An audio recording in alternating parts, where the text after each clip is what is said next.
All right, this is for Physics 151. We left off last time with power. Remember, power is work over time. And now we can also define our efficiency. Our efficiency is going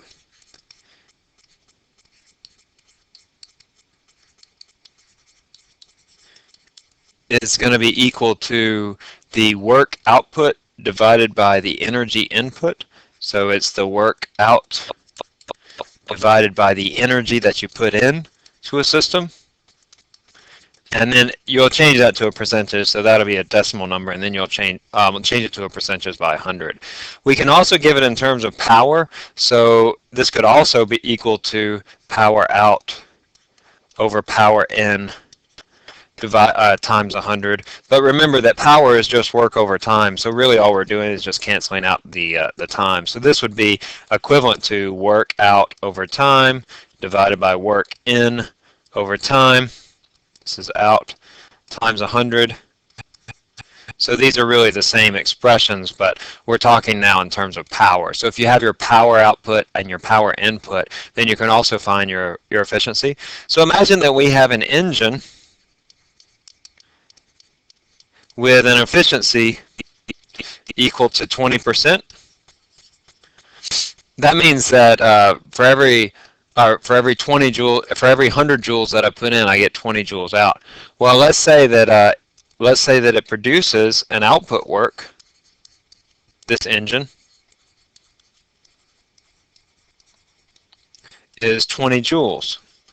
Then I want to know how much energy was lost.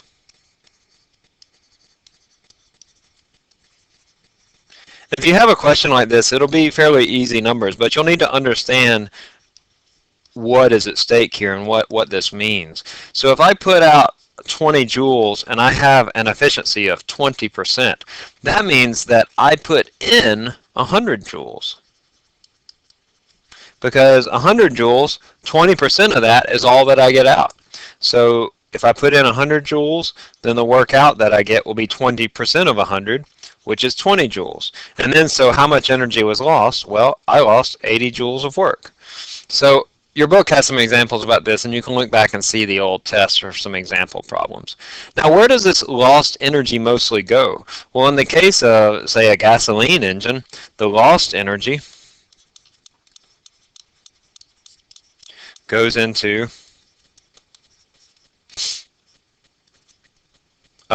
thermal energy, or heat. But we also get some that goes into sound, because of course you get some sound. But largely, your lost energy goes primarily into heat. And that's almost always the case for engines or mechanical systems, that they lose energy mainly to thermal energy or to heat. All right. We also need to know about temperature and heat, but we need to understand the temperature scales. You'll need to know 3 temperature scales. You'll need to know the Celsius, Fahrenheit, and also the Kelvin. You'll need to know what they're based on and how to convert from one to the other. So we have 3 of these. We have the degree Fahrenheit, we have the degree Celsius, and then we also have the Kelvin. The Kelvin isn't called a degree, you just say Kelvin for some reason, I don't know why. These are based on a couple different things. So for the Fahrenheit scale,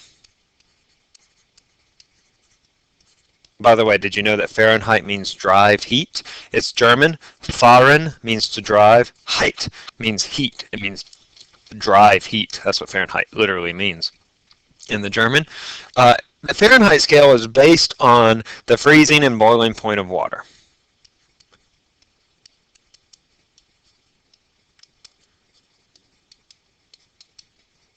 In fact, the Celsius scale is also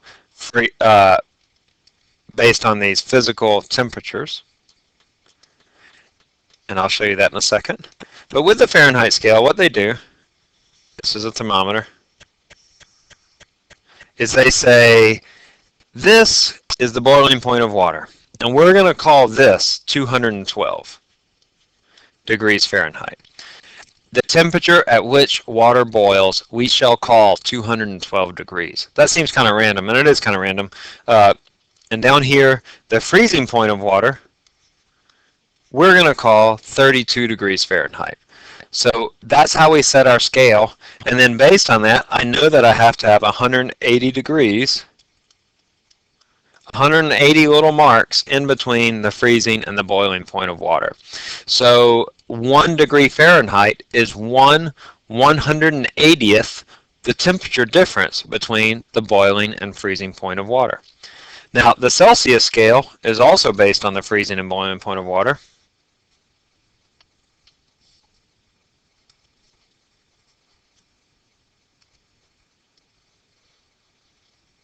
In a very similar way, they say we're going to say the boiling point of water is 100 degrees Celsius. And we're going to say the freezing point of water is 0 degrees Celsius. And then that means that I have 100 little tick marks, or 100 degrees between these. Between these, I have 180 degrees. Between these, I have 100 degrees. The change in temperature between the freezing and boiling points of water for Celsius is 100 tick marks, or 100 degrees. For Fahrenheit, it's going to be 212 minus 32, or 180. The effect of that is that a change in temperature of 1 degree Celsius, the change in temperature of 1 degree Celsius is going to be a lot bigger than a change in temperature of 1 degree Fahrenheit. Because you see, these tick marks are just further spaced apart. I only have 100 between here and here, whereas between here and here, I got to fit 180 of those things on my thermometer. So a change, a degree Celsius, a change in the temperature degree Celsius is quite a bit bigger than a change in the temperature degree Fahrenheit, almost a factor of 2 bigger, 1.8 bigger. Now, I can convert between Fahrenheit and Celsius. I can say that the Fahrenheit temperature, a temperature Fahrenheit, is equal to 9/5 the Celsius temperature plus 32. You know, if you want to make this a little simpler, because you might have to do this on the test without a calculator, just change this 9/5 to a 2. Right, 10/5 is equal to 2, is practically 2. And then just change this to 30, and then you'll see that you'll get a close enough answer to be able to pick from the correct answer. So for example, I know that 20 degrees Celsius is approximately equal to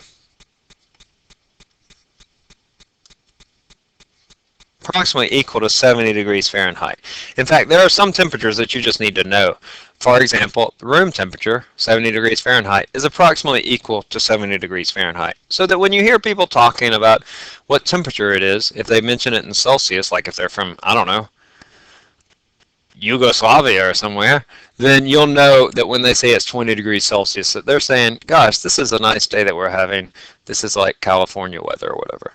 Okay, so 20 degrees Celsius is approximately equal to 70 degrees Fahrenheit. Notice that we can figure that out from this formula. We can say that 9/5 of 20 plus 32, or let's just call it 30, and we'll just call this 2, actually, that's equal to 70. Now, actually, 70 degrees Fahrenheit is actually 21 degrees Celsius, but you know, close enough for government work. Now, the other formula that we'll have is to convert Celsius to Fahrenheit.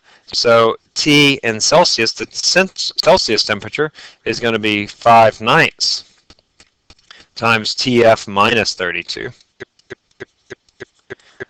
These are on your equation sheet, so don't bother memorizing them, but remember, it is easier if you just sort of round these things off. 5/9, we'll call it not 5/9, but let's just call it a half. And then that'll tell us we can convert from one to the other. So let's just try putting a 70 in here. 1/2 of 70 minus 30 is, as we would expect, equal to 20 degrees Fahrenheit. Okay? You also need to know the body temperature, because you know, that's what y'all are doing, is that 37 degrees Celsius is approximately body temperature, 98 degrees Fahrenheit. 98 degrees Fahrenheit. So those are two temperatures that you just need to know, but if you forget them, you can use these two formulae which are on the equation sheet in order to figure out which is which. Now, the Kelvin scale is a bit different. The Kelvin scale, named after Lord Kelvin, this is based on absolute zero.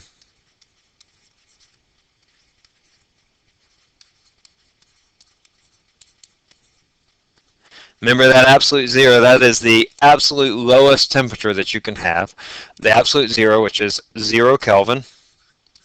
So we have the physical temperature, absolute zero, and then we say we're going to call this 0 Kelvin.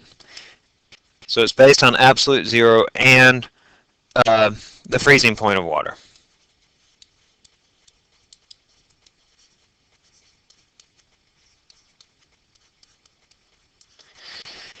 It's not exactly the freezing point of water. It's actually something that we call a triple point of water, but it's so darn close to the freezing point of water that we're just going to call it the freezing point of water. So this is just a little aside. The triple point of water is that temperature and pressure at which water exists in all three states all at the same time.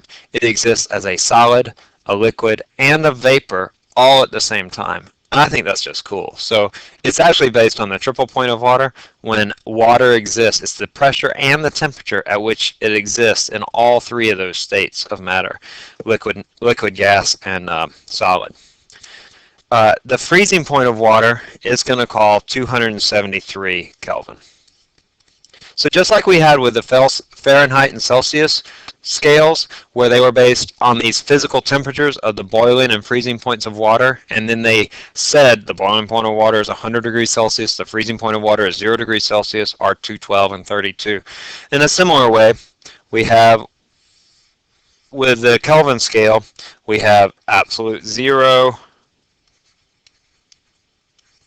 and we're going to call this T equals 0 Kelvin, and then we have the freezing point of water, or actually the triple point of water, and we're going to call this T equal 273. Turns out that the Kelvin degree, a change in temperature equal to 1 Kelvin, is the same as a change in temperature of 1 degree Celsius. A Kelvin is equal to a degree Celsius. Okay, it's not that 0 Kelvin is equal to 0 degrees Celsius. We know that that's not really true. In fact, if you think about how I'm doing this, 0 Kelvin is actually equal to negative 273 degrees Celsius. They're just offset. So here I would have at absolute zero, I would also have a temperature of negative 273 degrees Celsius. Yeah, that's really cold. And up here, I would have at the freezing point, T equal to 0 degrees Celsius. So you see the Kelvin and the Celsius scales, they have the same size degree. They're just offset by 273 degrees. Okay. We also need to know about the heat flow of thermal energy.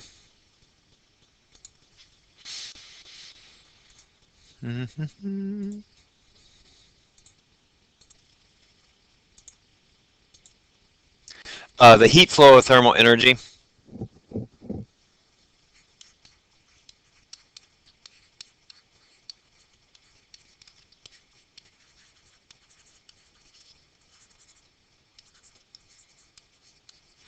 We'll have a couple of things about this as we go from solids, liquids, and gases. We'll talk about thermal contact, how energy is transferred from one to the other. So the total amount of energy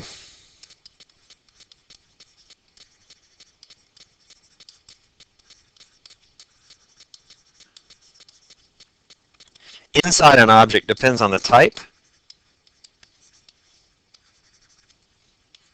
Remember, every object, because of the motions of its molecules and atoms, has a certain amount of internal energy or thermal energy, and that total amount of energy depends on the type and the amount of the material.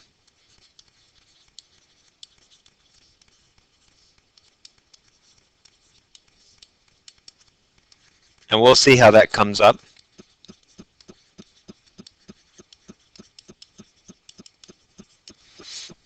It's also, of course, dependent upon the temperature, as we talked about, that the temperature is an indicator of the amount of thermal energy. we need to define a couple of things. Let's define thermal contact.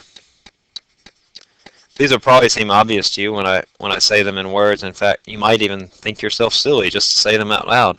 But thermal contact just means that I am in contact with the source of the heat. So thermal contact, if I have two objects and they are able to transfer heat from one to the other, then we would say that they are in thermal contact. That doesn't necessarily mean that you're in thermal contact that you're actually touching the material. You can be in thermal contact with the material in a different way. Like say for example, you have a campfire. Now if you put your hand in the fire, or if you put your hand onto the burning logs, which I don't recommend that you do, but if you were to do that, you would directly be in thermal contact. But you can also be in thermal contact if you have a marshmallow fork and you stick it into the fire.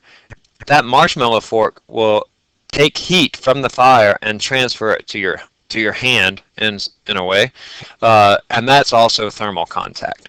So of course there can be degrees, varying degrees of thermal contact. Whether you're touching the log obviously is different than if you actually have the marshmallow fork in the fire, and that marshmallow fork would heat up and eventually burn your hand. But that's still thermal contact regardless. And then also it could depend upon whether you're using a metal rod or if you're using a wooden stick, right? Do you have one of those fancy marshmallow forks from Walmart, or do you just have a stick that you cut off a tree? Or you should never cut a stick off of a live tree, but a stick that you picked up off the ground. Okay? Thermal equilibrium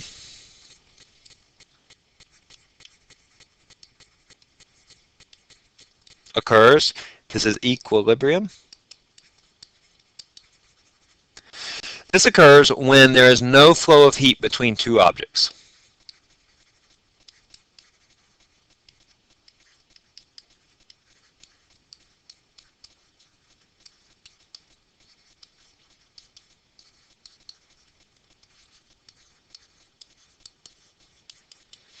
So if you were to put your hand in the fire, basically you would only reach thermal equilibrium after, well, we don't want to go there, like after the fire's gone out, and well, never mind, or until you reach the same temperature as the fire. Okay, this only occurs when you have the same temperature. Sorry, that example doesn't really hold. You don't really become into thermal equilibrium with a campfire. So because then you would have to be the same temperature as the fire, or the fire would have to be the same temperature as you. So this only occurs when you are at the same temperature, when the two bodies are at the same temperature.